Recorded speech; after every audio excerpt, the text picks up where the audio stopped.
Hello everyone welcome to my mini vlog.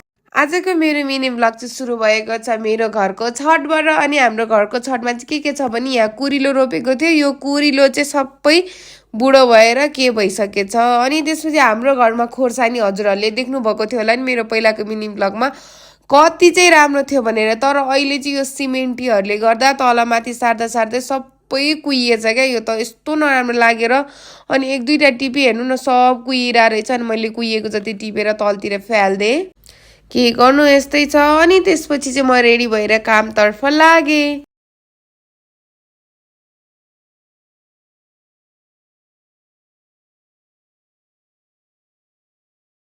यो चटपटी देखेर नि मलाई अहिले नै कस्तो भोक लाग्छ कि आमा। अनि मैले चाहिँ खाएँ गम गम गम पारेर चटपटे। दिदी र मैले नि यति मिठो चटपटे बनाउँछ नि स्टोरमा। हजुरहरूले खानुभयो भने हजुरहरू त पल्किनुहुन्छ क्या। अनि दिदी र मैले चटपटेसँग मोही नखाने त कुरै हुँदैन।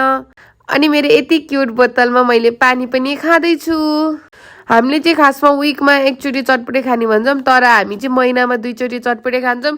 बिर्सिन्छौँ क्या दिदी र मैले त। अनि चटपटेको अब सामानहरू त लानु पर्यो नि त। अनि त्यो चाहिँ बिर्सिन्छौँ। अनि दिउँसो चाहिँ कस्तो चटपटे खान मन लाग्छ। अनि हामीले आज चटपटे बनाएर खानुपर्ने है जस्तो हुन्छ कि। अनि दिदी र म त म नि हजुरहरूलाई थाहा छैन होला, तर म एक्लै हुँदा पनि म चटपटे बनाएर चाहिँ खान्थेँ कि। बेला बेलामा घरबाट सामान लगेर अनि चटपटे बनाएर चाहिँ खाने के।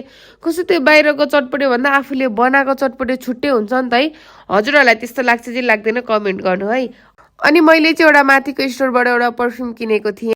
अनि त्यसपछि चाहिँ खाजाहरू खाएर सबै काम सकेर चाहिँ अनि स्टक आउट गर्न थाल्यौँ। किनभने भोलि चाहिँ दिदीको छुट्टी थियो। अनि दिदीको छुट्टी भएपछि त हामीले अघिल्लो दिनमा स्टक आउट नगर्ने त कुरै हुँदैन। अनि सबै स्टक आउट मिलेर टक्क मिलाएर हामी घरतर्फ लाग्यौँ। घर जाने बेलामा फेरि पानी परेर हैरान। अनि यो के हो साउन महिनाभरि यो तराईका मान्छेहरू आएर पशुपतिमा यसरी खाली खुट्टै के गर्नु हुँदो रहेछ। त्यो चाहिँ मलाई थाहा नै थिएन।